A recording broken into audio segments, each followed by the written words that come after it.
નમસ્કાર વિદ્યાર્થી મિત્રો, આપનો ડિજિટલ સાથી ભાવેશ ચુડાસમા ધોરણ 12 સાયન્સમાં ફિઝિક્સના લેક્ચરમાં તમારા બધાનું સ્વાગત કરે છે। આશા રાખું છું કે બધા આનંદમાં હશો, હસતા હસતા લેસન કરતા હશો। આપણે વાત કરીએ ફિઝિક્સની।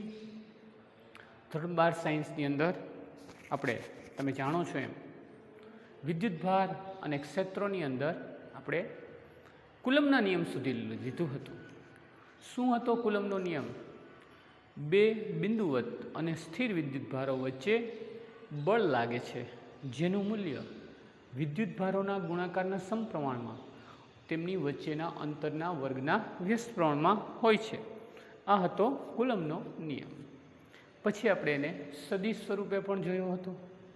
સદિશ સ્વરૂપમાં બળનું મૂલ્ય અને બાજુમાં એકમ સદિશ લખવાનો, બળની દિશામાં એકમ સદિશ, કારણ કે બળ સદિશ રાશિ છે એટલે ઓબ્વિયસલી બળનું મૂલ્ય સદિશ સ્વરૂપે આપણે સૂત્ર જોયા હતા।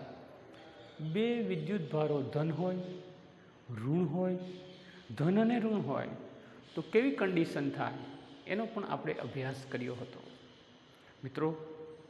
એનાથી આગળ વધીએ। હવે શરૂઆત કરીએ આપણી નવા ક્વેશ્ચનની।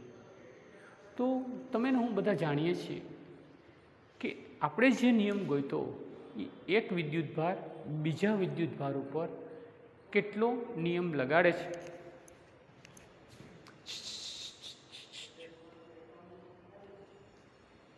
એક વિદ્યુતભાર બીજા વિદ્યુતભાર ઉપર કેટલું બળ લગાડે છે એનો આપણે અભ્યાસ કર્યો। એનાથી આગળ વધીએ। હવે ધારો કે 30, 40, 50, 60, 70, 80 વિદ્યુતભારો હોય અથવા બે વિદ્યુતભારો હોય, ત્રણ હોય, એ બધાય છે એક ઉપર કેટલું બળ લગાડે એનો આપણે અભ્યાસ કરવાનો છે। ટોપિક લઈએ છીએ ઘણા વિદ્યુતભારો વચ્ચે લાગતું કુલમ બળ।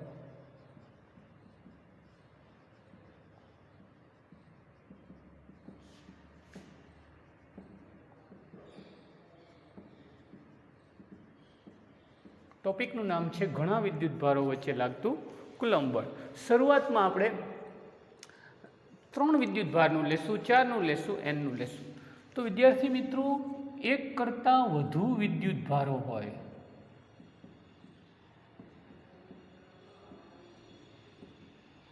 અને કોઈ એક વિદ્યુતભાર પર કેટલું કુલમ બળ લગાડે એનો આપણે અભ્યાસ કરવાનો છે। ધારો કે મારી પાસે અહીંયા એક વિદ્યુતભાર છે, બીજા 3 વિદ્યુતભાર આજુબાજુમાં ઊભા છે, તો ત્રણે આની ઉપર કેટલું બળ લગાડે એનો અભ્યાસ કરવાનો છે। તો એક અદ્ભુત વાત જોવા મળી છે। કોઈ એક વિદ્યુતભાર ઉપર માની લો કે 3 વિદ્યુતભાર બળ લગાડે છે, તો એક કેટલું લગાડે, બીજું કેટલું લગાડે, ત્રીજું કેટલું લગાડે એનો સરવાળો કરો અને એનું મિક્સ કરીને કુલ કુલમ બળ છે આ વિદ્યુતભાર ઉપર લાગે। 3 હોય 4 હોય એ એકબીજાની અસર કાંઈ ન થાય, જે લગાડતા હોય તો લગાડે જ। એક આની ઉપર કેટલું લગાડે, બીજું કેટલું લગાડે, ત્રીજું કેટલું લગાડે, ચોથું કેટલું લગાડે, જે લગાડવાના છે એ સ્વતંત્ર રીતે બધા લગાડશે। એ અંદરો એકબીજા ગમે એ કરે, આની ઉપર બળ સમાન લગાડશે। એને કહેવાય છે સંપાતપણાનો સિદ્ધાંત। શું કહેવામાં આવે છે? સંપાતપણાનો સિદ્ધાંત। કોઈ એક વિદ્યુતભાર પર અલગ અલગ વિદ્યુતભારોને કારણે લાગતું કુલમ બળ એ બધાનો સદિશ સરવાળો થાય એટલું થાય છે। આ સંપાતપણાનો સિદ્ધાંત છે। પછી 3 હોય 4 હોય ગમે તેટલા વિદ્યુતભારો લગાડે, સંપાતપણાના સિદ્ધાંત મુજબ દરેકનું બળ સ્વતંત્ર રીતે લાગે છે। એટલા માટે જ કુલમ બળને ટુ બોડી ફોર્સ કહેવામાં આવે છે। મતલબ શું કે એની અસર બીજાની અસર એની ઉપર થતી જ નથી, જે લગાડવાના એ લગાડે છે।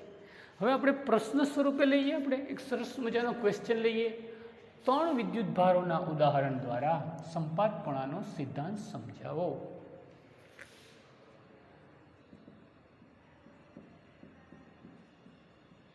ત્રણ વિદ્યુતભારોના ઉદાહરણ દ્વારા કુલમ બળ માટે સંપાતપણાનો સિદ્ધાંત સમજાવો।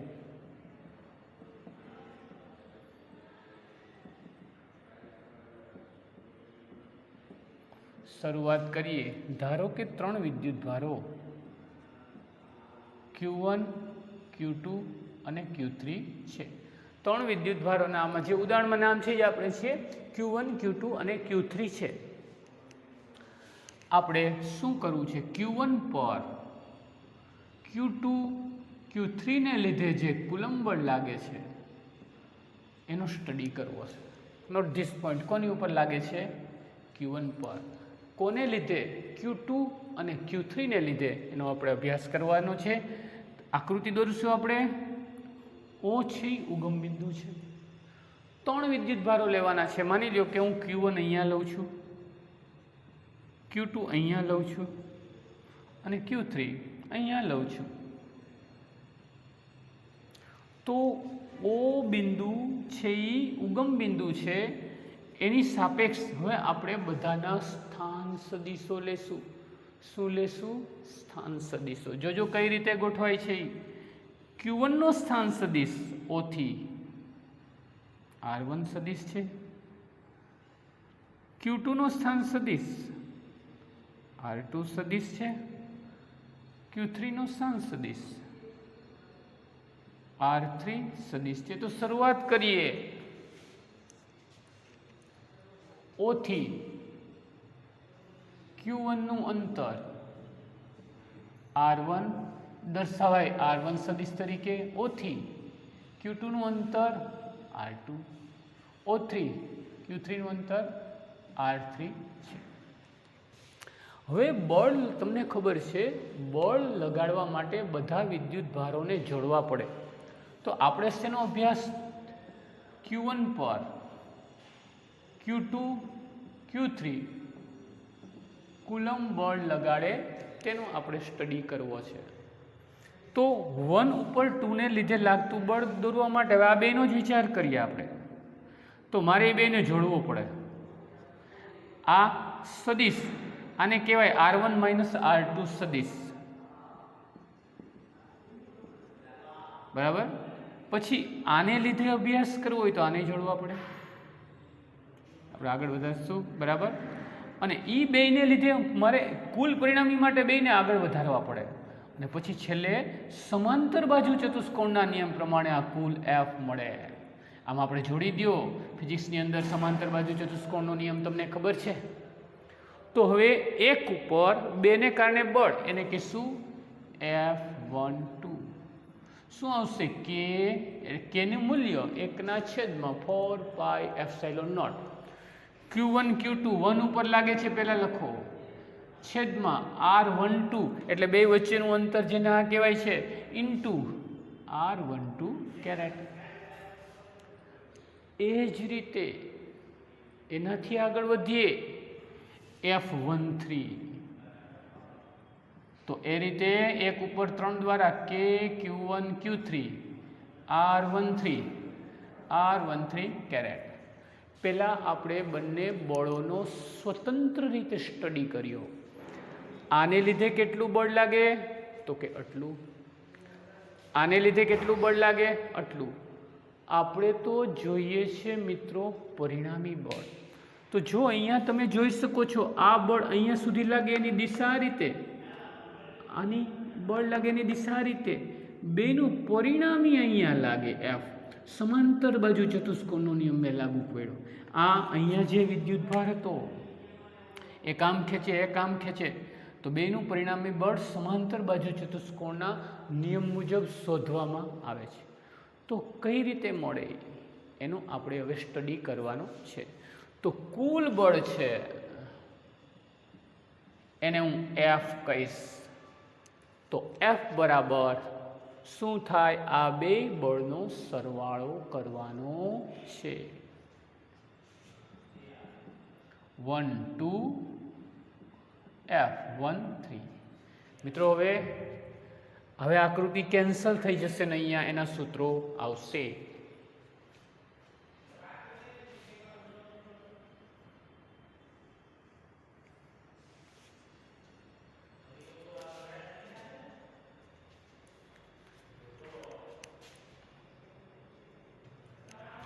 F1 નથી કહેતો, કુલ F કહીશ. F12 F13 શું હતું F12નું સૂત્ર યાદ કરો કે Q1 Q2 upon R12 caret કે Q1 Q3 આ 13 નું સૂત્ર R13 કેરેટ. આની અંદરથી કેને તમે સામાન્ય કાઢો, બીજું Q1 ને સામાન્ય કાઢો, બેને તમે સામાન્ય કાઢી શકો તો આમ લખી શકો Q2 R12 કેરેટ, Q3 અહીંયા Q1 અને Q3 છે, Q3 R13 કેરેટ. તો લ્યો બે કોઈ પણ વિદ્યુત ભારો છે એ કોઈ ત્રીજા વિદ્યુત ભાર ઉપર કેટલું કુલંબ બળ લગાડે છે એનો આપણે અભ્યાસ કર્યો.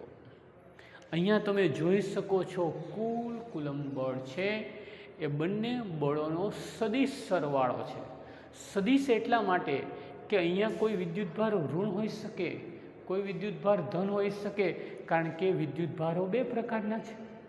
તો મિત્રો આ રીતે અદ્ભુત રીતે આ સંપાતપણાનો સિદ્ધાંત, તમને પ્રશ્ન પૂછાય કે 3 વિદ્યુત ભારો માટે સંપાતપણાનો સિદ્ધાંત કુલંબ બળ માટે સમજાવો, તો એક સરસ મજાની ટેકનિકથી તમે એને સમજાવી શકો છો.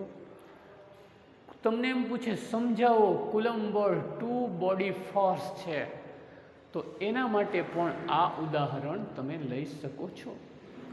એક ઉપર 2 દ્વારા 3 દ્વારા લાગતું બળ, માની લો કે 4 વિદ્યુત ભારો છે એ એક ઉપર કેટલું બળ લગાડે, 5 છે, એ બધું ટૂંકમાં ગમે જેની ઉપર લાગતું એ બધા બળોનું શું કરવાનું, સરવાળો કરી અને તમે 2 બોડી ફોર્સની આ વસ્તુ સમજાવી શકો છો. કંઈ વાંધો નહીં, હજી પણ એક વસ્તુમાં આગળ વધીએ. ફિઝિક્સની અંદર એક વસ્તુ ધ્યાનમાં રાખજો, એ એમ કહે છે કે ફિઝિક્સની અંદર 1 2 3 ન હોય, n સુધીના વિદ્યુત ભારો હોય.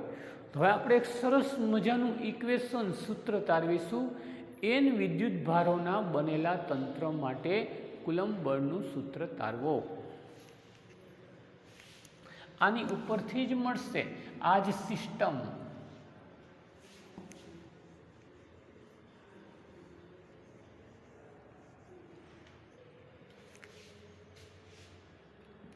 n વિદ્યુત ભારોના બનેલા તંત્ર માટે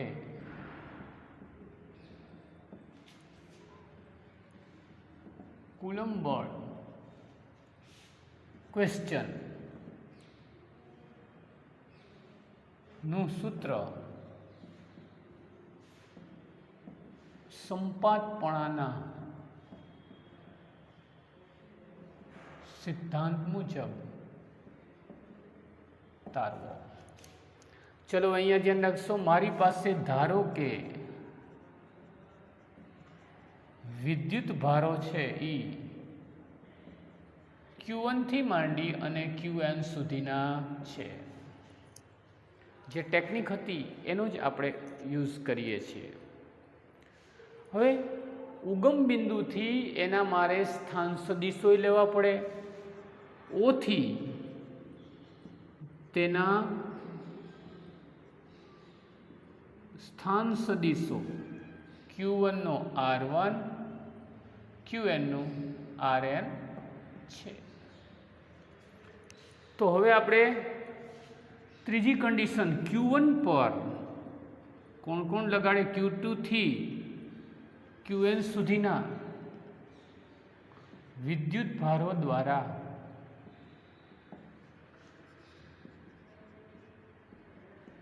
લાગતા કુલંબ બળનો અભ્યાસ કરવાનો છે.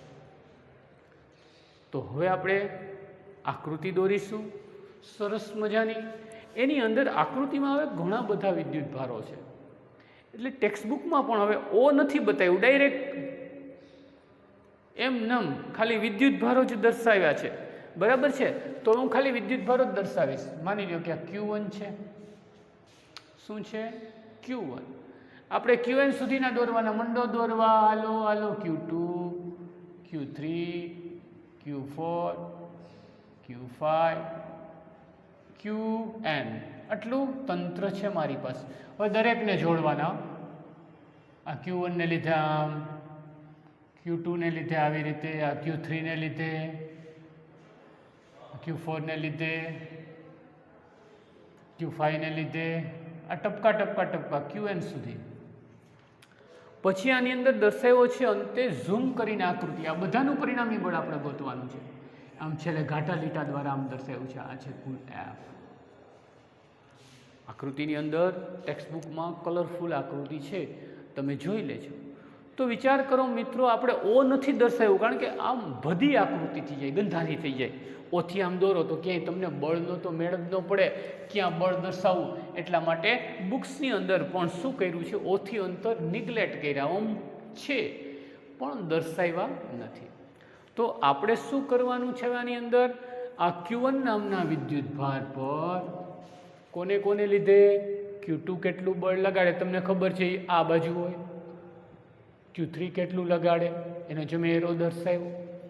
Q4 કેટલું લગાડે, Q5 કેટલું લગાડે અને Qn કેટલું લગાડે એનો આપણે અભ્યાસ કરવાનો છે. હવે આપણે કુલ બળની શરૂઆત કરીએ.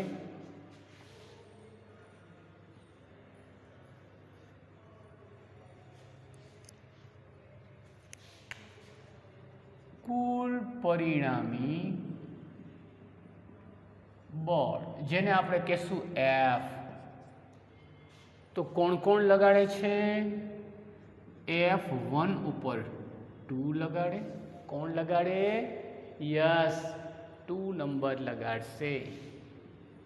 F13, F14, F15 ટપકા ટપકા ટપકા F1 ઉપર N લગાડે. આ બિંદુને તમે નામ આપવું હોય તો આપી શકો, P બિંદુ ના આપો તો એ કાંઈ નહીં. હવે સૂત્ર મુજબ તમે ચાલ્યા જાઓ. એક ઉપર 2 બળ લગાડે, K Q1 Q2 upon R12 square into R12 caret.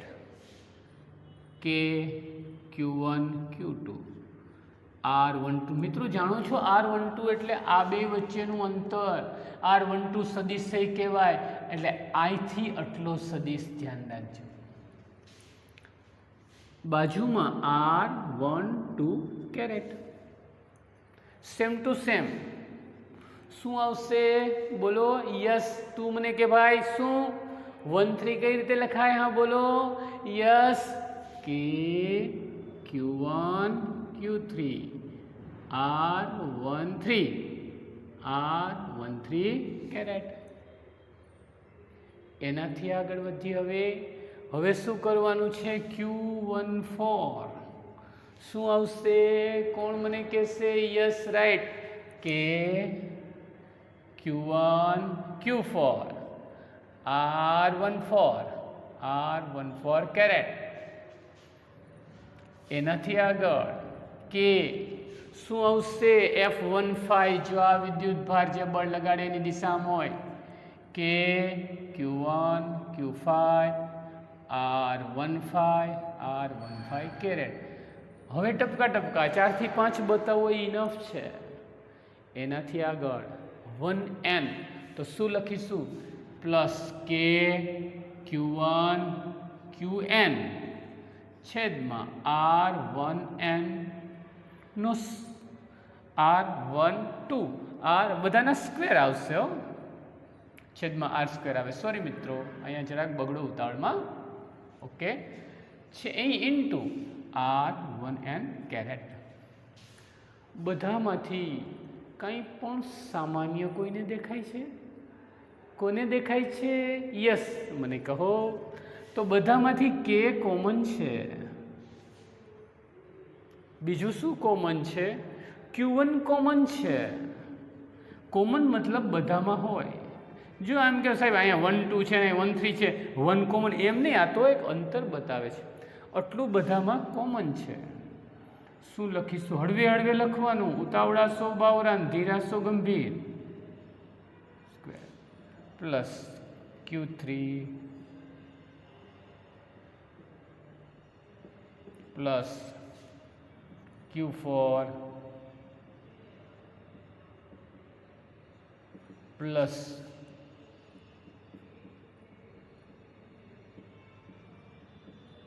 Plus Qn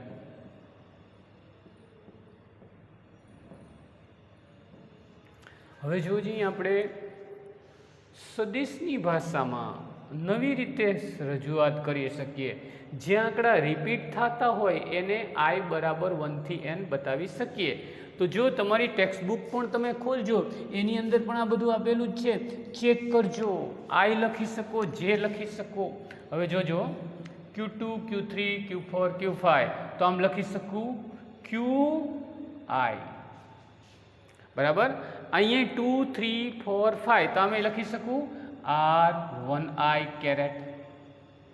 I ની કિંમત લેશું, R1 બધામાં છે, R1 આ રિપીટ થાય છે 1I સ્ક્વેર.